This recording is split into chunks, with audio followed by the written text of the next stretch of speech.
We mentioned before in the previous module that we could use power series to calculate some definite integrals, but we're going to look at a couple of additional examples so that you understand well the principle.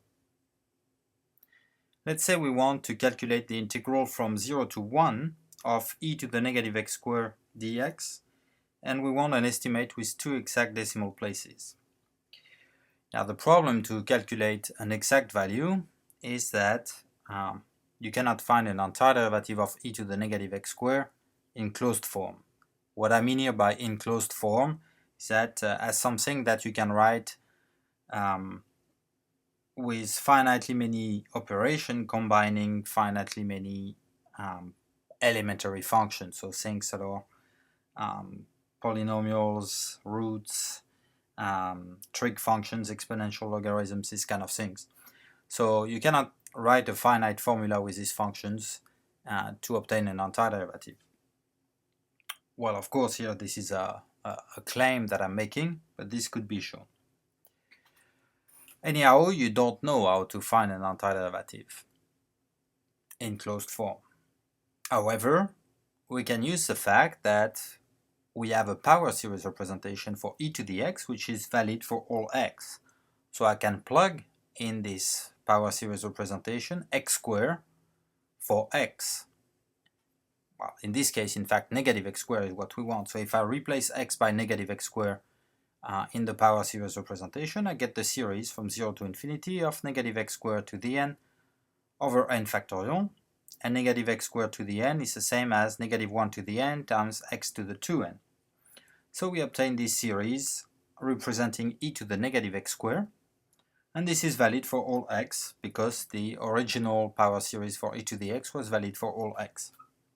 And now I can integrate term by term to get a power series representation for an antiderivative. I don't get the antiderivative in closed form, but I get a power series representation for it. Namely, up to some constant, it's a series that you obtain by integrating term by term. So I get this negative 1 to the n over n factorial, and then the antiderivative of x to the 2n, which is x to the 2n plus 1 over 2n plus 1.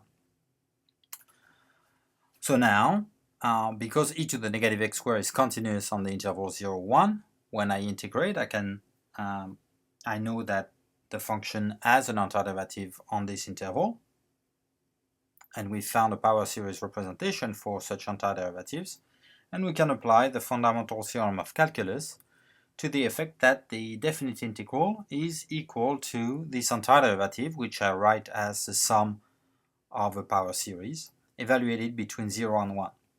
You see that when you plug x equals 0 in this, you're going to get 0 for every single term in the series, so we get 0, whereas when we plug 1, we get the series from 0 to infinity of negative 1 to the n divided by n factorial times 2n plus 1.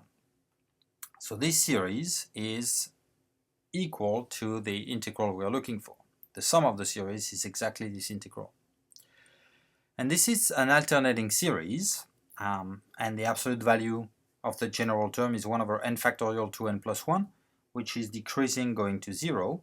So this is converging by the alternating series test, and we know that in that case, the error in approximating the sum of the series by the nth partial sum, that I will write Sn, satisfies that the absolute value of the error is bounded above by the first neglected term, which is obtained by replacing n by n plus 1 in the absolute value of the general term in the series. So in this case, it is 1 over n plus 1 factorial multiplied by 2 times n plus 1 to n plus 2 plus 1 to n plus 3. And now we want an estimate with 2 exact decimal places, and therefore we want to make sure that this error is less than 10 to the negative 3 to make sure that we don't affect the second decimal place. And we can easily see how big n has to be for this to be true. What we want is n plus 1 factorial multiplied by 2n plus 3 to be greater than 10 to the 3, which is 1000. And if you look at the value of n plus 1 factorial times 2n plus 3 for various values of n, you see that the first value that is greater than 1000 is for n equal 4 when we get 1320. That means that S4 is going to be the approximation we need. And now as for, we can just write it out. You plug n equals 0, then n equal 1, then n equal 2, then n equals 3, then n equal 4 in the formula for your series. So you see that, for instance, when n is 0, we get negative 1 to the 0, that's 1, divided by 0 factorial, which is 1, times 2n plus 1 when n is 0 is 1, so we get 1 when n is 0. When n is 1, we get negative 1 to the 1, that's negative 1, divided by 1 factorial, that's 1, times 3, so we get negative 1/3. And then we keep going for n ranging from 0 to 4, and this is what we obtain. 1 minus 1/3 plus 1/10 minus 1 over 42, plus 1 over 216. And that we can write out explicitly what number that is. And this is an approximation of our integral with at least 2 exact decimal places according to the calculations we've made. So you see that even if we cannot get the exact value for the integral, we can get an approximation with whatever accuracy we want, which from a practical viewpoint is just as good. So another example where you probably don't know what to do to find an antiderivative, if you're trying to integrate the function sine of x squared, there is not much you can do with the techniques that we have seen, but we can remember that we have a power series representation for sine x, which is valid for all x, and therefore I can plug x equal x squared in this power series representation. Then I obtain the series from 0 to infinity of negative 1 to the n, x squared to the 2n plus 1 divided by 2n plus 1 factorial. But x squared to the 2n plus 1 is x to the 2 times 2n plus 1, that is 4n plus 2. So we obtain the series, the alternating series, negative 1 to the n, x to the 4n plus 2 divided by 2n plus 1 factorial. So an antiderivative of this function can be represented by a power series with the same radius of convergence, which means infinity. So it's true for every x. An antiderivative of this function up to some constant is the power series that we obtain by integrating term by term. So we get the constant negative 1 to the n over 2n plus 1 factorial. And then we multiply by the antiderivative of x to the 4n plus 2, which is x to the 4n plus 3 over 4n plus 3. Now if we want to calculate the integral from 0 to 1 of sine of x squared, we can use the fundamental theorem of calculus, and all we need to do is evaluate an antiderivative of sine x squared between 0 and 1. And we have found an antiderivative of sine x squared only under the form of the sum of a power series. So now we plug x equals 1, we plug x equals 0. You see that when you plug x equals 0, all of the terms in the series are 0, so we get 0. And so when we plug x equals 1, we get this numerical series, negative 1 to the n divided by 2n plus 1 factorial times 4n plus 3, whose sum is exactly the integral that we are looking for. And now we want to estimate this with 3 exact decimal places, but you see that this is an alternating series.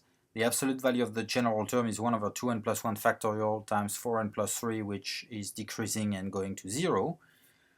So we can apply the estimates that we have seen when we have convergence according to the alternating series test, namely that if we approximate the sum of this alternating series by the nth partial sum, then the error committed is bounded in absolute value, bounded above, by the first neglected term, which is obtained by taking the absolute value of the general term of the series and replace n by n plus 1.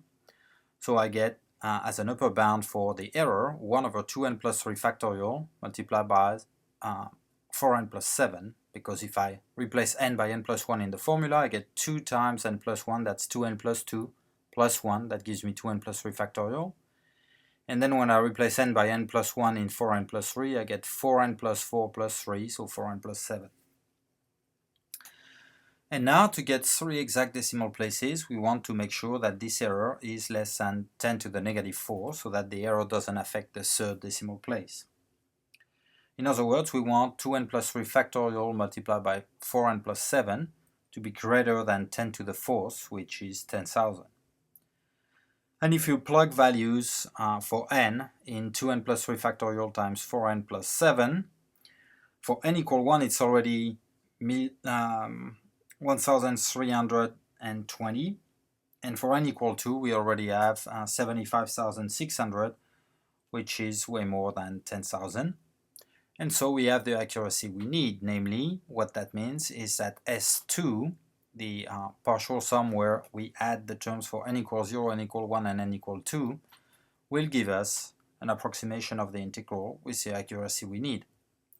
And S2 is obtained by just plugging n equals 0, n equal 1, n equal 2 in the term of the series. When n equals 0, you get negative 1 to the 0 is 1 divided by 1 factorial times 3, so you get 1/3.